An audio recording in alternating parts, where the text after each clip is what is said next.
Preventative health is not something that happens after you're done with work. It's part of all the 24 hours of your day. It used to be something to be proud of, to say that as an entrepreneur you haven't slept in 3 days. I think those days are gone. Bulëza Koci is redefining preventative health for high performers, focusing on how daily habits, stress management, and recovery shape long-term resilience. This isn't wellness hype. It's a new operating system for your body. How could you avoid burnout when you're so passionate about your work? Stress doesn't need to be bad. Stress, if used in the right way, can help us take on a challenge. Learning how to shift between these two systems is one of the most important things in high performance and also in preventing burnout. How you make those judgments? I helped start a business. It was a very big success story, but after a while, personally, I found it a bit disappointing that we were waiting to start a more preventative approach. I think the time has come to shift from sick care to preventative and proactive care. Mastering your nervous system is like the art of understanding your body. No matter how advanced the technologies are that we are developing, the single most sophisticated piece of technology on this planet is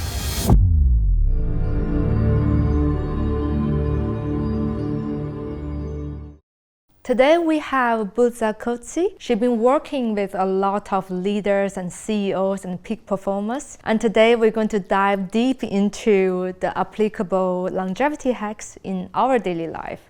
Stay tuned. Welcome to the HumanWare project, Bulëza.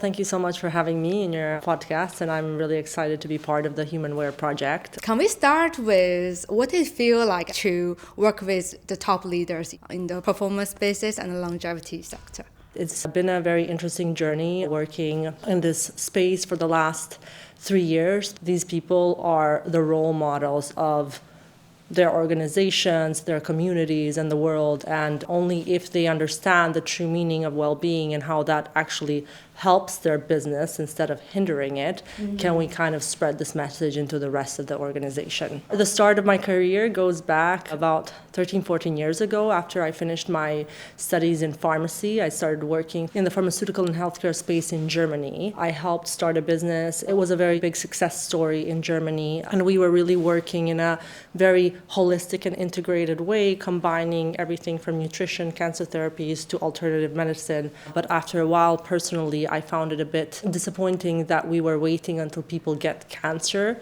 to start working in an integrative and holistic way, and thought that I would love to implement what I have learned from integrated and data-driven medicine into a more preventative approach and making sure that people prevent getting cancer or any other disease instead of focusing on curing it. But I think the time has come to shift a little bit from sick care to preventative and proactive care. A lot of the information is out there about what we're supposed to do. You know, everybody knows you're supposed to have good sleep and eat well and exercise. So that's why for me, taking this angle and saying, okay, actually, preventative health is not something that happens after you're done with work. It's something that is part of all the 24 hours of your day, including your sleep, including when you go to work, including what you eat and how you move and how you interact with others. Your mindset is very important, the psychology, the way you interact with other people.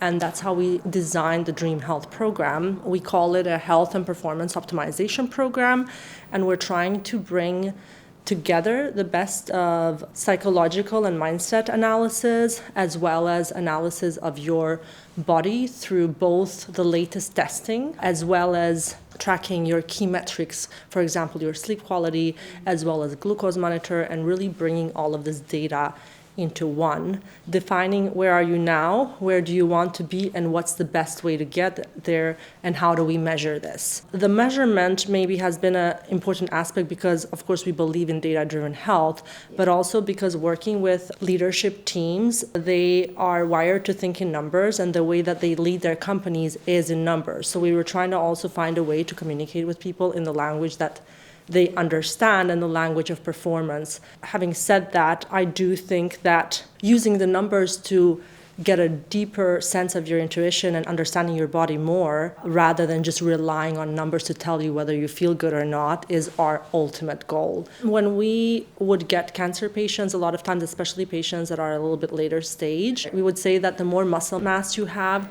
the higher are your chances of being able to deal with a cancer therapy. And a lot of times people break off cancer therapy not because it's not working, but because they just can't handle it. Building your muscle mass, in addition to having so many good benefits for metabolic health and health in general, actually puts you at an advantage if you were ever to get cancer in the future, to be in a better place to deal with it. Another major point is inflammation. We would pay a lot of attention to adding omega-3 because they act as an anti-inflammatory part of the nutrition. And this is very important because inflammation is quite important in cancer, as well as glucose. For example, we would try to get as little sugar or almost no sugar, ketogenic nutrition, because you don't want to be feeding the cancer cells to be multiplying faster. And both of these things are quite important in preventative health, whether it's measuring your muscle mass or just your general body mass composition and making sure that you are building up your muscle, not just because it looks good, but it is actually a very important, and it does as well. Inflammation is one of the most important markers to check over time, and having an anti-inflammatory diet, reducing sugar, which is quite linked with inflammation as well, are things that maybe are parallels from the cancer world into the preventative health that I can think of. What does anti-inflammatory diet look like? One of the keys of anti-inflammatory diet is to try to not eat ultra-processed foods. High sugar foods can also do that, but also like deep fried foods, because your body just doesn't recognize them as positive components inside, and it reacts to it. And then there's, on the other hand, parts of your diet which act as antioxidants. So anything greens, fibers, fruit and vegetable, high on vitamin C, good quality oils. I think oil is a very important, avoiding seed oils and going for high quality olive oil. These are just some things that you can do to have an anti-inflammatory diet. How would you eat? And is that different between man and woman? I don't think there is one size fits all. Sometimes our clients ask us, is intermittent fasting good? Well, it depends what you're trying to achieve and also where you are right now. I think the best diet is one that you can stick to and not something that you actually just do for a very short amount of time, but something that becomes a sustainable part of how you live. We first look at who you are, where you are right now, what is your current situation, your weight, your health, maybe your relationship to food as well is very important. And we adapt our recommendations to the person's individual situation. But we already know that having a diverse diet, just getting as much fiber in, will affect our gut microbiome in a positive way. I feel sometimes it could be very difficult to both be productive and keep a good diet.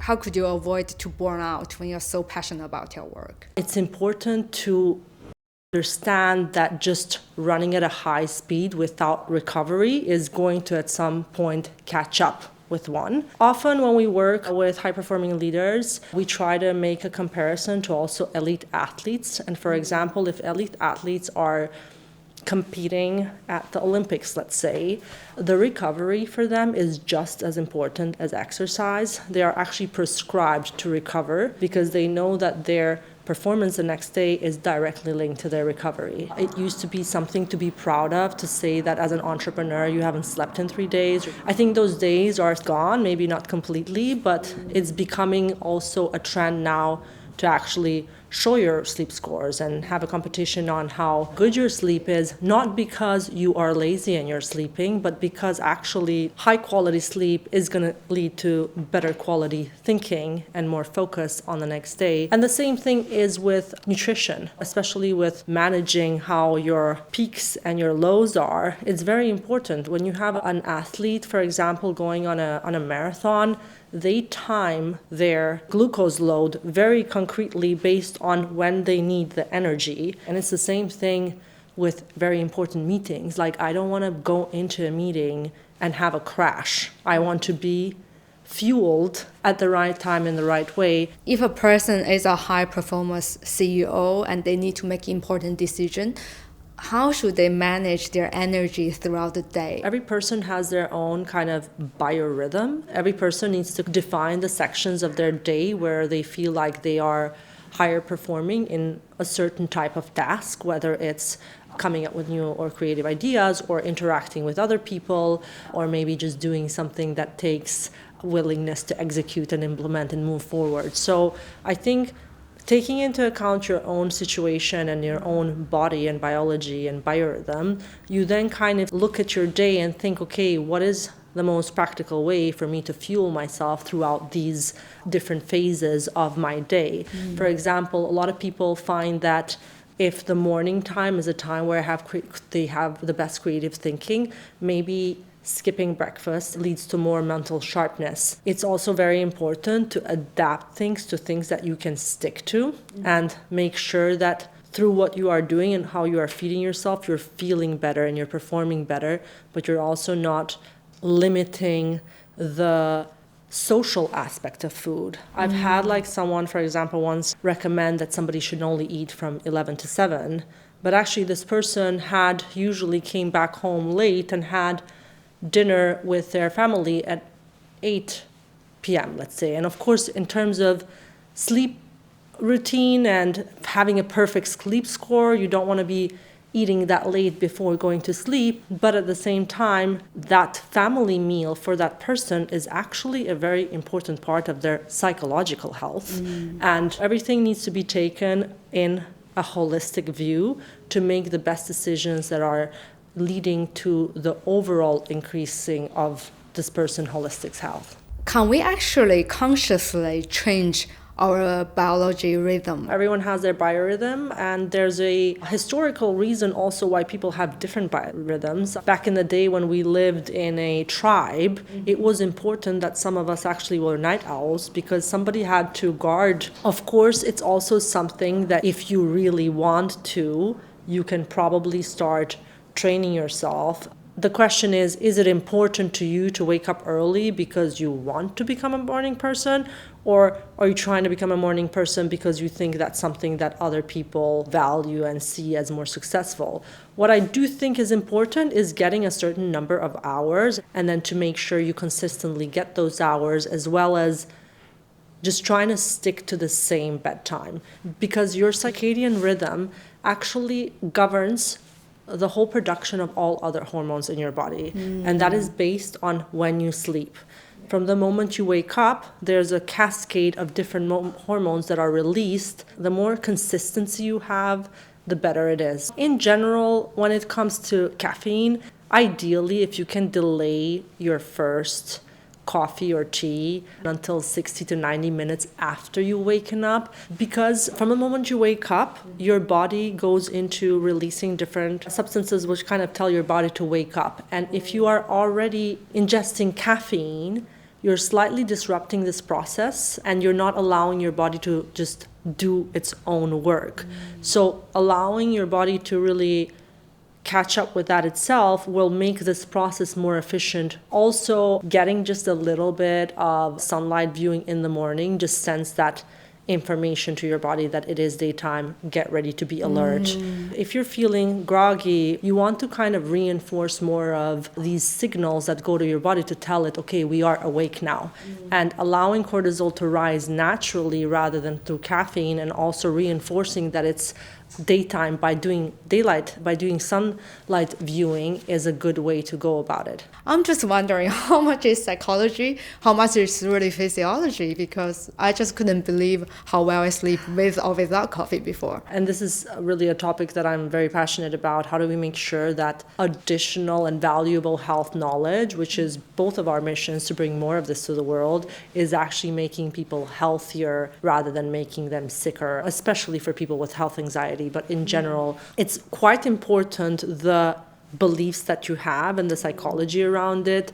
All the different areas of health, at DRYM, we work with 4 areas: sleep, nutrition, movement, and mind. They're all linked to psychological beliefs, but I think sleep, especially in mind, are quite linked. One of our clients was having sleep issues, and actually one of the things that helped them most was stopping to identify as a bad sleeper and just changing that phrase to saying, I had a bad period of sleep because I was going through something.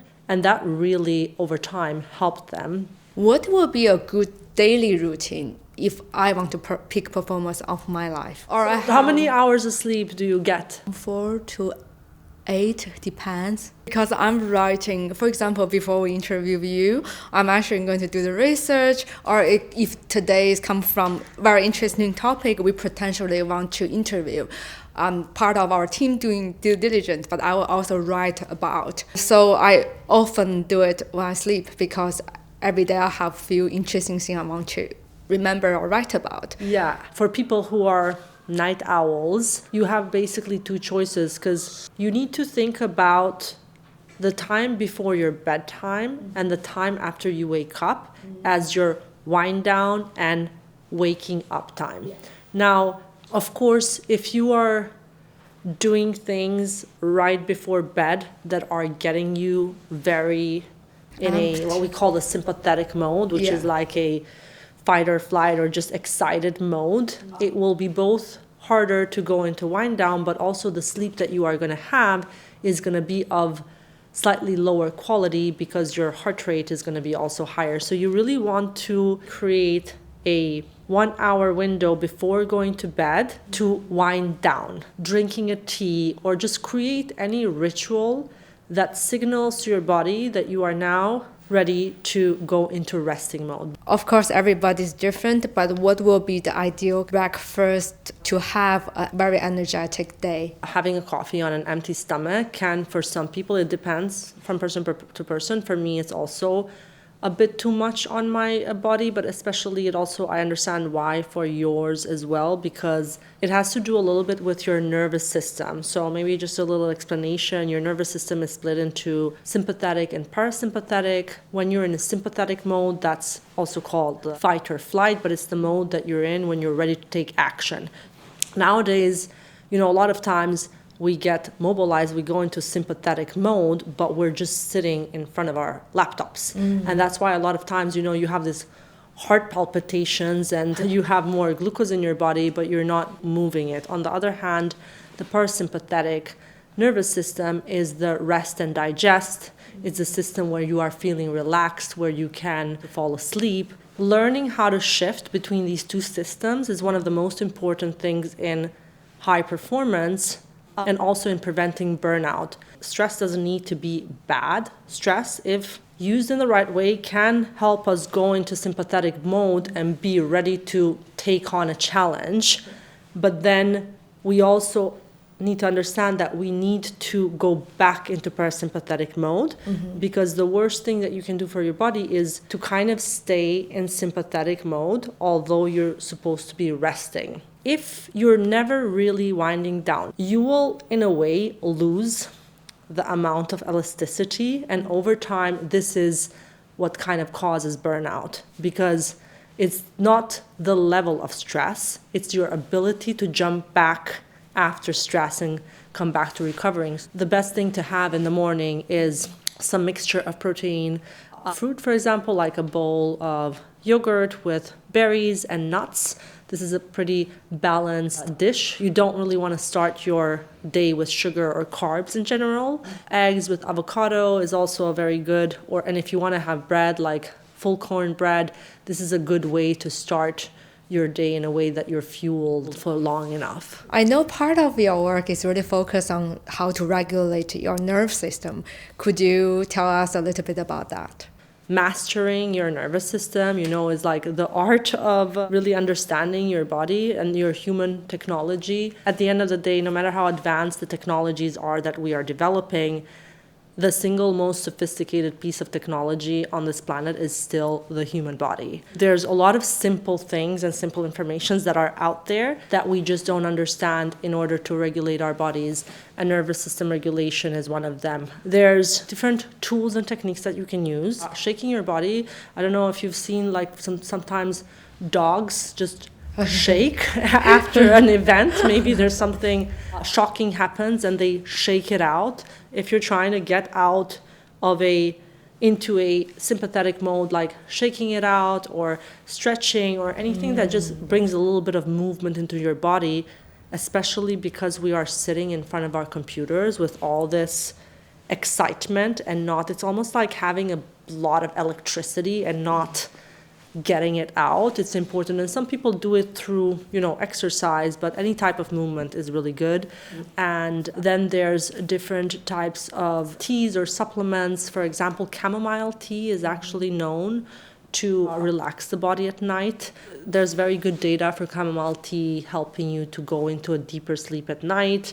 Humming, singing, whether you're a good singer or not, actually just using your voice. On your neck, there's something called the vagus nerve. And the vagus nerve is the most important nerve in your body for activating your relaxed state. Vibrating this and even like maybe massaging it can help in getting into that relaxed state. If you gave us 3 top health and longevity tips, what they would be?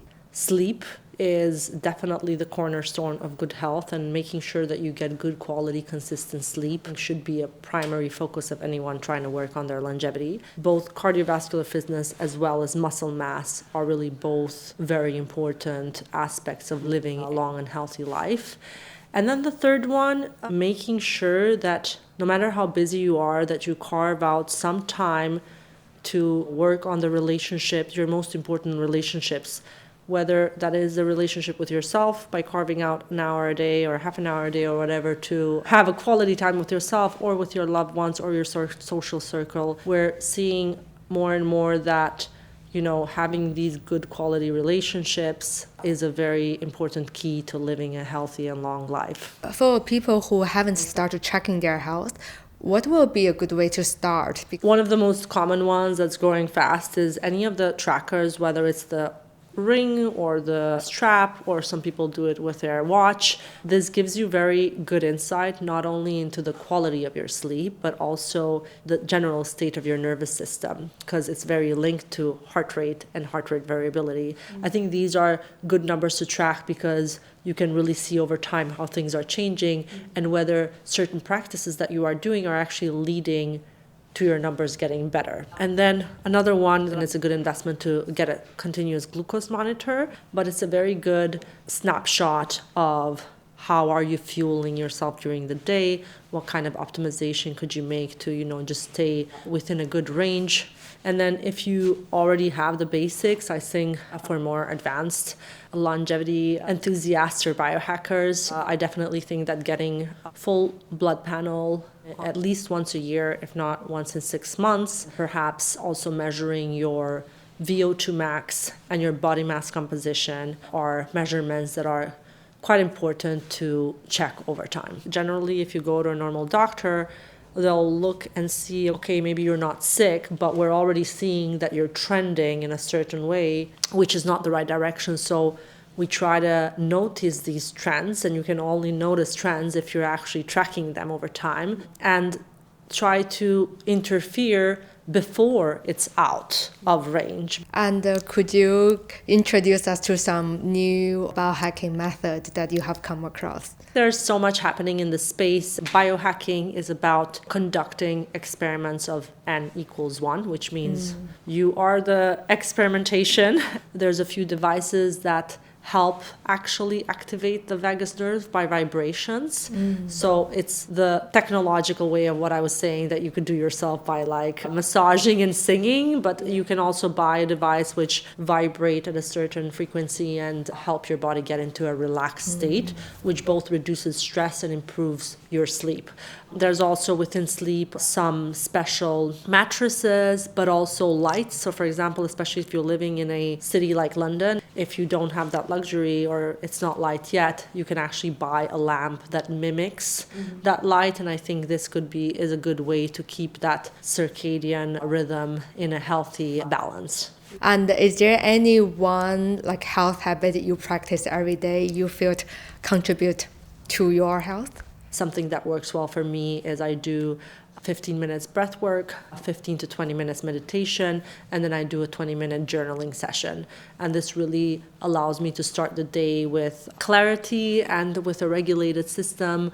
And this works for me in a good way. Thank you so much for your time. It's been a pleasure to speaking with you. Thank you so much for having me, and I'm really excited to see the further development of this project and hear your further podcast as well. Thank you for joining us for this episode of the Human Well Project. Your subscription and the like means a lot to us, so that we can bring more content like this to you. Let's go on this journey together.